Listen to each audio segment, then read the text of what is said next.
जय हिंद, नमस्ते, वंदे मातरम। मैं आकाश आप सभी लोगों के लिए पीएनएसटी स्पेशल क्लास जो आपके लिए और पीवीएफटी वाला भी बच्चा इस क्वेश्चन और इस क्लास को देख सकता है। आज आपको ऑर्गेनिक केमिस्ट्री कुछ बेसिक चीज़ें मैं प्रोवाइड करने वाला हूँ जो एग्ज़ाम में आपके लिए रामबाण की तरह कार्य करेगा। तो चलिए आइए मेरे साथ सभी साथी जुड़ जाएंगे इस बेहतरीन से क्लास में। 15 से 20 मिनट की इस क्लास में आपको बहुत कुछ जानने मिलेगा, बहुत कुछ नया सीखने मिलेगा और इसके बाद आप लोग कोई भी क्वेश्चन गलत नहीं कर पाएंगे आपके एग्ज़ाम से रिलेटेड। और आपको याद ही करना है। और ये एनसीईआरटी के क्वेश्चन है। आपने 10th की एनसीईआरटी मैंने आपको प्रोवाइड किया है, 11th 12th हर बुक आपको प्रोवाइड किया है। ये वही के जो सॉल्यूशन है मैंने आपके लिए निकाला है। तो चलिए देखिए सेशन को स्टार्ट करते हैं। अगर आप लोग चैनल पर नए हैं तो पहले तो जाकर चैनल को सब्सक्राइब कर लीजिएगा ताकि आगे की जो भी अपडेट है एग्ज़ाम के बाद की सारी अपडेट आपको इसी ऑफिशियल चैनल पर मिलने वाली है और वो भी सभी सत्य जानकारी मिलेगी। देखिएगा साथियों, ये देखिए आप लोग देख रहे हैं, ये आपका विज्ञान वाला पार्ट है जो है आप लोग देख सकते हैं, एनसीईआरटी का पार्ट है। अब यहाँ पर देखिए पहला क्वेश्चन आपके समक्ष बोला गया है। देखिए मैं आपको डायरेक्टली ये क्वेश्चन है, ठीक है बच्चा, जो वन लाइनर क्वेश्चन है वही इसके सॉल्यूशन मैंने आपके लाए हैं। कार्बन डाइऑक्साइड सूत्र वाले, देखिए CO2 सूत्र वाले कार्बन डाइऑक्साइड की इलेक्ट्रॉन जो है इलेक्ट्रॉन बिंदु संरचना क्या होगी। अब देखिए बिंदु की तरह संरचना कार्बन की, देखिए कार्बन डाइऑक्साइड की इलेक्ट्रॉन बंधुता क्या होगी। तो देखिए क्या होगा यहाँ पर, क्या होगा यहाँ पर 4 ये कॉमन होंगे C के साथ और ये 2O के साथ ये दो चीज़ क्या होगी अलग होती। तो आप सभी लोग देखिए इसका स्ट्रक्चर इस तरीके से बनने वाला है। नेक्स्ट क्वेश्चन बोला गया था कि सल्फर के 8 परमाणुओं से बने सल्फर के अणु की इलेक्ट्रॉन बंधुता संरचना क्या होगी। संकेत दिया है सल्फर के 8 अणु एक उंगली के रूप में जुड़े हुए हैं। तो देखिए ये इसकी संरचना बनेगी सल्फर की, ठीक है बच्चा, ये सल्फर की संरचना बनेगी। आप लोग देख लीजिएगा किस तरीके से 8, तो ये ऊपर कितने सर जी 5 और नीचे कितने हैं 3, तो ये 8 इसकी संरचना इस तरीके से बनेगी, ये आपको नोट करना है। चलिए अगर वैसे नहीं बनाना है तो एक इस तरीके से भी 1 2 3 4 5 6 7 और 8 एक इस तरीके से भी इसकी संरचना बन सकती है। चाहे आप लोग वैसे देख लीजिए, चाहे आप लोग ऐसे देख लीजिए। नेक्स्ट देखिए बोला है कि पेंटेन के लिए आप कितने संरचनात्मक आपका समावयवों का चित्रण कर सकते हैं। आप देखिए पेंटेन के लिए निम्न 3 जो है समावयव का चित्र कर सकते हैं। तो पेंटेन हम लोग किस तरीके से, देखिए पेंटेन कैसे कैसे होगा। तो देखिए CH3 CH2 CH2 CH2 और इस तरीके से आप लोग पेंटेन बना सकते हैं। आइसो जो है आइसो पेंटेन कैसे बना पाएंगे, तो आइसो पेंटेन देखिए यहाँ पर लिखा है, ये देखिए CH3 और CH2 और CH और फिर वहाँ से जो है CH2 इस तरह सिंगल बॉन्ड द्वारा ये जुड़े रहेंगे तो आइसो पेंटेन है। और आपका नियासो पेंटेन हम लोग इस तरीके से बनाएंगे, ये कार्बन से आपका CH3 ऐसे ये सब कुछ जुड़े रहेंगे और इस तरीके से हम लोग इसे बना पाएंगे। समझ गए इस क्वेश्चन को, समझ गए क्या क्या बोला गया था इसमें। आपको बोला गया था कि इसका पेंटेन का संरचना, तो पेंटेन हम लोग किस तरीके से लिख पाएंगे। आप लोग देखिए डायरेक्टली आप तो एग्जाम में पूछ जाएगा पेंटेन का सूत्र निम्नलिखित है, पेंटेन को कैसे बनाएंगे, निम्न 4 ऑप्शन दिया जाएगा उसमें आपको बनाना है। कार्बन के 2 गुणधर्म कौन से हैं जिसके कारण हमारे चारों ओर कार्बन यौगिक की विशाल संख्या देखी जाती है। तो कार्बन के 2 गुण होते हैं, ठीक है बच्चा। कार्बन के देखिए श्रृंखलन होता है और आपका संयोजन। तो श्रृंखलन में क्या होगा, संकलन में ध्यान रखना है ये 2 ही हमें आपको ऑब्वियसली पूछे जाते हैं। कार्बन के ही अन्य परमाणुओं के साथ आबद्ध बनाने की आभूति क्षमता, ठीक है, आपका जो है आपकी उद्भूत क्षमता होती है या आपकी मूलभूत क्षमता होती है, इसके गुण श्रृंखला जो है संकलन कहलाते हैं, ये आपको ध्यान रखना है। और दूसरा संयोजकता होती है। अब देखिए नेक्स्ट क्वेश्चन बोला गया हमसे कि आपसे बोला गया है कि जो है साइक्लोपेंटेन का सूत्र इलेक्ट्रॉन बिंदु संरचना के साथ आपको बताना है। किसका, साइक्लोपेंटेन का।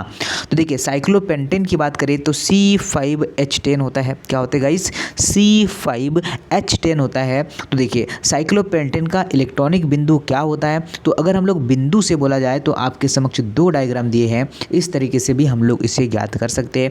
कार्बन है, हाइड्रोजन है, carbon hydrogen double bond single bond के द्वारा कैसे जुड़े हैं ये आप दोनों के दोनों जो है डायग्राम के माध्यम से देख सकते हैं, और हो सके तो अपनी छोटी सी एक कॉपी में नोट करिएगा। बोला है कि निम्न युग्म की संरचना जो है चित्रित कीजिएगा। तो देखिए यहाँ पर जो है एथेनॉल अम्ल दिया है, आपका ब्रोमोपेंटेन दिया है, ब्यूटेन दिया है, और है आपका ये सब कुछ दिया है। अब देखिए आप लोग देखिएगा, पहला देखिए एथेनॉल। एथेनॉल की संरचना किस तरीके से बनेगी आपके समक्ष है। गाइस आप सभी के लिए बहुत ही शानदार कंटेंट है, कोई भी क्वेश्चन बाहर नहीं जाएगा, और केमिस्ट्री के ही अभी आपको अधिकतर और जो है फिजिक्स के ही सेशन मिलेंगे। तो देखिए क्योंकि आपने बॉटनी जूलॉजी काफ़ी भर भर के पढ़ रखा है, और हर बच्चा बॉटनी जूलॉजी में बहुत ही अच्छे मार्क्स ला पाएगा, और केमिस्ट्री और फिजिक्स में कम मार्क्स ला पाएगा। इसलिए अब मैं आपको कोशिश कर रहा हूँ कि केमिस्ट्री और फिजिक्स ही ज़्यादा प्रोवाइड करूँ। तो देखिए बोला गया है कि मेथेन आपका एथेनॉल का क्या बनेगा, तो सी के साथ सिंगल बॉन्ड द्वारा H जुड़े हाइड्रोजन जुड़े रहेंगे, और ये कार्बन जुड़ा रहेगा, और इसमें ऑक्सीजन और OH भी जुड़ा रहेगा। ये होगा आपका क्या सर जी। तो देखिए क्या बताया था C5। चलिए ये तो आपका, चलिए एथेनॉल का सूत्र की बात करें तो क्या होगा, चलिए देखिए ये क्या होगा, ये होगा आपका C2 होगा बिल्कुल, और ये होगा H क्या होगा, C2 ऐसे ही होगा ना इसका फॉर्मूला। चलिए फॉर्मूला आपको देखते हैं, आगे बताता हूँ इसके बारे में। ठीक है बच्चा, फॉर्मूला याद है तो ये सब कुछ बन पाएगा।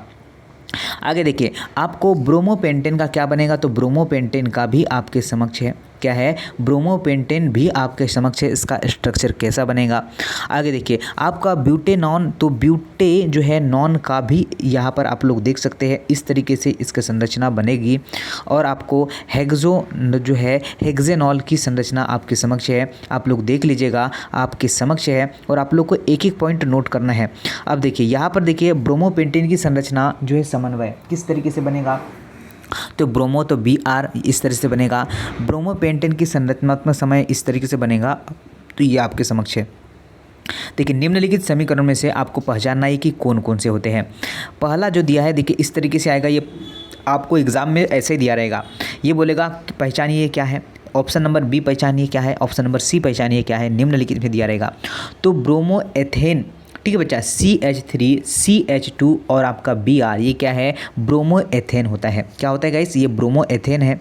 नेक्स्ट वाला जो डायग्राम आपको नज़र आ रहा है, नेक्स्ट वाला जो आपका कार्बन के साथ जो है हाइड्रोजन जुड़ा है, यह मेथेन जो है अम्ल है। क्या है बच्चा, यह जो है आपका CH2O होता है, ये ध्यान दीजिएगा। और आपका हेक्सॉन, तो हेक्सॉन जो है आपका हेक्सॉइन जो है, इसका भी आप लोग देख सकते हैं स्ट्रक्चर इस तरीके से बनता है। अब देखिए आगे आइए, चलिए और कुछ जानकारी। तो देखिए आपका जो है इथनाइल से एथेनॉइल अम्ल में परिवर्तन को ऑक्सीकरण अभिक्रिया कहते हैं। तो ऑक्सीकरण अभिक्रिया आपके समक्ष है। तो देखिए क्या होती है, जिन पदार्थों में अन्य पदार्थों के जो है ऑक्सीजन देने की क्षमता होती है, ऐसे पदार्थों को ऑक्सीकरण जो है कहते हैं। निम्नलिखित अभिक्रिया जो है में एल्कोहल को कार्बोक्सिलिक अम्ल में बदल दिया जाता है। तो देखिए कैसे इसका रिएक्शन होता है, CH3 CH2OH से क्रिया करता है, कहाँ पर, तो आपकी क्षारीय से KMNO4 से प्लस ऊर्जा से क्रिया करके यह क्या बनाता है, तो ये CH3 COOH बनाता है आपके समक्ष है। ठीक है, आपका उपरोक्त अभिक्रिया में आपका एल्काइन, आपका KMNO4 ऑक्सीजन जो है क्या करता है, प्रदान करने का कार्य करता है। और यह अभिक्रिया जो होती है, ठीक है, ये क्या आती है, CH3 CH2 और OH ऑक्सीजन से क्या करती है, अभिक्रिया करके क्या बनाती है, यह CH3 COOH, जिसे हम लोग क्या कहते हैं, ऑक्सीकरण अभिक्रिया कहते हैं। ये जो आपका इथाइलिन से आपके एथेनॉल जो आपका एथेनॉइक जो अम्ल बनाती है, तो ये एथेनॉइक अम्ल है, ये आपके समक्ष। और यह अभिक्रिया को हम लोग क्या कहते हैं, इस अभिक्रिया को हम लोग कहते हैं ऑक्सीकरण अभिक्रिया। ठीक है बच्चा, अब आगे चलते हैं, अगला देखते हैं। ऑक्सीजन तथा एथाइल के मिश्रण का दहन वेल्डिंग के लिए किया जाता है। क्या आप बता सकते हैं कि आपका इथाइल तथा वायु के मिश्रण में जो है उपयोग क्यों नहीं किया जा सकता। तो ये देखिए क्या है, ऑक्सीजन तथा इथाइल के मिश्रण से आपका जो है ऑक्सी एसिटिलीन गैस क्या करती है, उत्पन्न होती है, जो कि आपके अत्यधिक ताप का जो है आपका वेल्डिंग करने की क्षमता परंतु वायु के मिश्रण से ही कोई गैस उत्पन्न नहीं करती है, इसलिए इस मिश्रण का उपयोग नहीं किया जाता। तो ये आपका इसका सॉल्यूशन था। चलिए अब आगे देखिए, कुछ जो है वन लाइनर क्वेश्चन आपके समक्ष है। जैसे कि आपको दिया है, क्या आप डिटर्जेंट का उपयोग जो है कर बता सकते हैं कि कोई जल कठोर हो सकता है? नहीं, तो नहीं, क्योंकि डिटर्जेंट जो है मृदु कठोर जल होता है, इसीलिए ऐसा होता है। ठीक है, चलिए वन लाइनर क्वेश्चन है। अब देखिए, ये देखिए क्वेश्चन आपके समक्ष है। ठीक है, ये आपके लिए MCQ आपके लिए स्टार्ट है। तो देखिए, एथेन का अणुसूत्र C2H6 है, इसमें 6 संयोजन आबंध होंगे। ये क्वेश्चन आपको पूछे जाएंगे। ठीक है, ये क्वेश्चन जो आपको 5-10 अभी आएंगे, ये ऐसे क्वेश्चन आपको एग्जाम में पूछे जाएंगे। आपको बोला जाएगा कि 7 संयोजी आबंध होंगे, 8 संयोजी आबंध होंगे या फिर 9 संयोजी आबंध होंगे। तो नोट करना, आपके 7 संयोजी आबंध होंगे। किस में सर जी? C2H6 में। ठीक है, सभी को याद है, सभी को नोट कर लेना है इसे। आगे आपसे पूछा जाएगा, क्या क्वेश्चन बोला जाएगा? बोला जाए कि आपसे ब्यूटेनो जो है चतुर्थ कार्बन यौगिक है, इसकी जो है प्रकार्यात्मक आपकी समूह है। तो कार्बोक्सिलिक अम्ल है, या फिर आपका एल्डेहाइड है, या कीटोन है, या फिर एल्कोहल है? क्या राइट आंसर हो जाएगा? तो कीटोन अगर आंसर लगाते हैं तो बिल्कुल सही है। क्या होगा? कीटोन इस क्वेश्चन का राइट आंसर है, और सभी बंधु इस क्वेश्चन को लगा पाया होगा। आगे आइए, नेक्स्ट क्वेश्चन क्या बोला गया है, जरा ध्यान देते हैं। खाना बनाते समय यदि बर्तन की तली बाहर से काली हो रही हो तो इसका मतलब क्या है? ये बहुत ही अच्छा क्वेश्चन है। देखिए, क्या है? भोजन पूरी तरीके से नहीं पका है, ईंधन पूरी तरीके से नहीं जल रहा है, ईंधन जो है आपकी आर्द्र है, या फिर आपका होगा ईंधन पूरी तरीके से जल नहीं रहा है। तो ऑप्शन नंबर क्या बी होगा, क्या कि ईंधन पूरी तरीके से नहीं जल रहा है, इसलिए क्या है? बर्तन आपका काला है। आपने देखा होगा, जो लकड़ी से खाना बनाते हैं तो क्या है? बर्तन पूरा काला हो जाता है, परंतु अगर गैस से आप लोग खाना बनाते हैं तो क्या है? बर्तन काला नहीं होता है। तो यही रीज़न है, कोयला जलता है पूरा नहीं जलता। कोयला जल तो रहा है, लकड़ी जल तो रही है, पर वो कोयला बना देती है, मतलब। और कोयलों का हम लोग रीयूज़ भी कर सकते हैं, इसलिए। और गैस से खाना बनाते हैं तो गैस का रीयूज़ तो कर नहीं सकते, गैस तो उड़ जाती है। समझ गए आप लोग? तो इसलिए इसका राइट आंसर बी हो जाएगा। देखिए, आगे देखिए साथियों, क्या बोला गया है? क्वेश्चन बोला गया है कि CH3Cl के आबंध निर्माण की उपयोग और संयोजकता जो है आबंध की प्रकृति। तो देखिए, यहाँ पर क्लोरीन के साथ क्रिया कर लिया है। आप लोग देख लीजिएगा कि CH4 जो है सबसे सरल आपका हाइड्रोकार्बन मेथेन का आणविक सूत्र है, लेकिन जब मेथेन में एक जो है हाइड्रोजन को क्लोरीन द्वारा विस्थापित किया जाता है तो क्लोरोमेथेन जो है प्राप्त करते हैं। तो ये आपके समक्ष ध्यान रखना है। नेक्स्ट क्वेश्चन देखिए, बोला गया है बहुत ही शानदार कि इलेक्ट्रॉन बिंदु, क्या दिया है? इलेक्ट्रॉन बिंदु संरचना एथेनिक अम्ल की, H2S की, प्रोपेन की और F2 की। तो देखिए, यहाँ पर इलेक्ट्रॉन बंधुता आपके समक्ष है। किसकी? तो आपके एथेनाइल अम्ल की ये देखिए संरचना आपके समक्ष है। आपका H2S की संरचना आपके समक्ष है गाइस, साथ ही आपका प्रोपेन की और साथ ही आपके F2 की। तो ये देखिए, इस तरीके से हर संरचना बनेगी। हर लेवल के क्वेश्चन आपको यहाँ पर मिलेंगे। ये बेसिक है साथियों, और आपको याद भी रखना है। सहजातीय श्रेणी क्या होती है वह भी जान लेते हैं कि आपका सहजातीय नहीं, समजातीय। ठीक है, समजातीय श्रेणी क्या है, इसके उदाहरण से आप क्या समझते हैं? तो समजातीय श्रेणी क्या होती है, नोट करते हैं। देखिए, यौगिक के ऐसे श्रृंखला जिसमें कार्बन श्रृंखला में स्थित हाइड्रोजन को एक ही प्रकार जो है प्रकार्य समूह को जो है विस्थापित करने की विधि को जो है समजातीय श्रेणी कहते हैं। तो समजातीय श्रेणी में क्या क्या आएंगे? तो CH3OH आएंगे, CH3CH2OH आएंगे। तो जहाँ जहाँ आपका OH लगा है, ठीक है, लास्ट में जहाँ जहाँ OH लगाएं तो ये सम जो है क्या होते हैं? ये एल्कोहल की समजातीय श्रेणी, जिसमें आपको पता है ना, जैसे कि आपकी भी कास्ट रहती है तो उसमें क्या कुछ ना कुछ तो सिमिलरिटी होती है, इसलिए वो आपको एक कास्ट में रखा जाता है। बस इसमें कुछ ना कुछ सिमिलरिटी है, तो OH की यहाँ पर सिमिलरिटी है, इसलिए उन्हें जो है एक श्रेणी में रखा गया है। भौतिक व रासायनिक गुणधर्मों के आधार पर आपका जो है आपका इथनॉल और एथेनोइक अम्ल में अंतर आपको बताना है। देखिए, भौतिक गुणधर्म, रासायनिक गुण दोनों ही जान लेंगे। तो एथेनॉल अम्ल और आपके एथेनोइक अम्ल में क्या अंतर है? इनमें जो है मतलब एथेनॉल में क्या होता है, इनमें शराब जैसे आपके एल्कोहलिक गंध आती है, इनका स्वाद खट्टा नहीं होता है, यह ज्वलनशील होते हैं, इनका क्वथनांक 78.2 होता है। वैसे ही आपका एथेनोइक अम्ल में क्या होता है, तो इनमें सिरके जैसी गंध आती है, यह स्वाद में खट्टे होते हैं, यह अज्वलनशील होते हैं और इनका क्वथनांक की बात करें तो आपका 118 डिग्री सेल्सियस होता है। ये तो हो गए भौतिक गुणधर्म। और रासायनिक गुणधर्म क्या होते हैं, तो रासायनिक गुणधर्म की बात करें तो यह जो होगा आपके लिटमस के प्रति उदासीन है, यह सोडियम जो है हाइड्रा ऑक्साइड के साथ जो है अभिक्रिया नहीं करता है।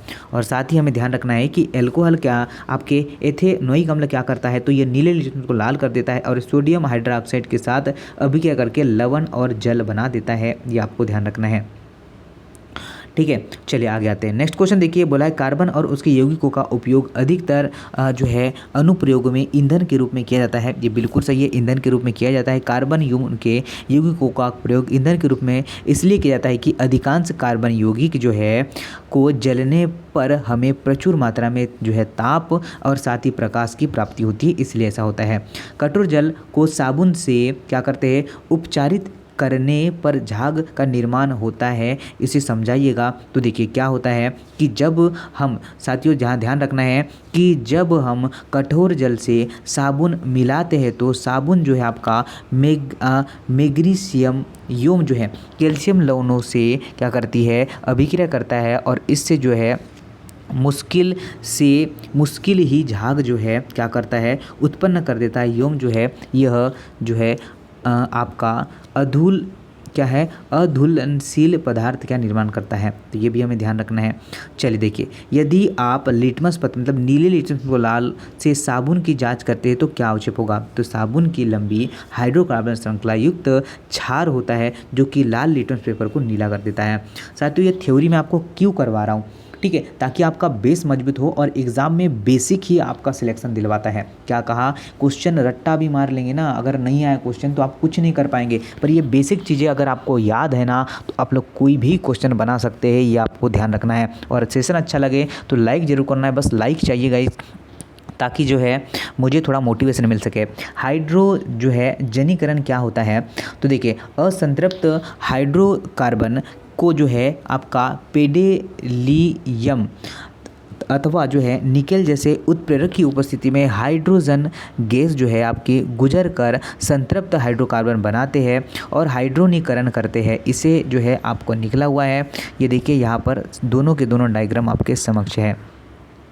देखिए दिए गए हाइड्रोजन में H2H6 है और साथियों आपका C2H6 है, C3H8 है, ये सब क्या है, इनमें जो है संकलन अभिक्रिया होती है। तो देखिए यह असंतृप्त हाइड्रोकार्बन जो है संकलन अभिक्रिया करते हैं। जो आपका C3H6 और C2H2 ये असंतृप्त हाइड्रोकार्बन है, ये आपको ध्यान रखना है। तो देखिए असंतृप्त और संतृप्त दोनों अलग अलग होते हैं, तो आपका अगर यहाँ से निकाल दिया जाए हमने C3H6 और साथ ही C2H5, तो ये क्या है, असंतृप्त है, तो यह ध्यान रखना है। सभी बंधु समझ पाए हैं। मक्खन एवं खाना बनाने वाले तेल के बीच में रासायनिक अंतर को समझाइए। तो ये देखिए क्या है, जब हम थोड़े से मक्खन को गर्म करते हैं तो कुछ बूंदे ब्रोमीन जल की कुछ जो है डाली जाती है, तो ब्रोमीन जल का रंग नहीं जो है उड़ता है। और साथियों पता चलता है कि मक्खन संतृप्त आपका संतृप्त जो है कार्बनिक यौगिक है। वैसे ही आपका जब हम लोग जो है खाद्य तेल में आपका ब्रोमीन जल डालकर हिलाते हैं तो कुछ समय बाद ब्रोमीन जल जो है रंग जो है इसका उड़ जाता है। तो ये ध्यान रखना है दोनों ही चीज़ें। चलिए आगे चलते हैं। चलिए हो गया बच्चा, ठीक है, इतना ही सेशन था, मतलब इतने ही क्वेश्चन थे आप सभी के लिए 10th की एनसीईआरटी के। ये 10th के एनसीईआरटी है, अभी 12th के भी एनसीईआरटी के क्वेश्चन आपको मिलेंगे, तो इनका रिवीजन जरूर कर लेना, ठीक है। जो भी मैंने आपको ऑर्गेनिक के स्ट्रक्चर बताया है, ठीक है, जो यौगिक बताया है, उनके उपयोग बताया है, कौन कौन से समझाती है, इन सभी का रिविज़न कर लेना। ये 10-15 मिनट जो है आपकी एग्ज़ाम में बहुत काम आपके आने वाले हैं। और आज भी जो है अगर किसी भी साथी ने टेस्ट को परचेस नहीं किया है तो परचेस कर लीजिए। अब एक टाइम आपको जो टेस्ट होगा वो जो न्यू टेस्ट मिलेगा और एक टाइम जो ओल्ड टेस्ट हो चुके हैं तो वो मिलेंगे। तो आज भी अगर कोई बंदा टेस्ट नहीं ज्वाइन किया है तो टेस्ट ज्वाइन कर सकता है और पूरे के पूरे जो 15 टेस्ट जो है लगा सकता है। ठीक है बच्चा, ये सब कुछ है, ये फ़ोनपे नंबर है, इस पर आपको पे करके आप लोग जो है अपना रजिस्टर्ड कर सकते हैं और आप लोग टेस्ट भी लगा सकते हैं। चलिए, वंदे मातरम, नमस्ते, मिलते हैं अगली क्लास में। जय हिंद।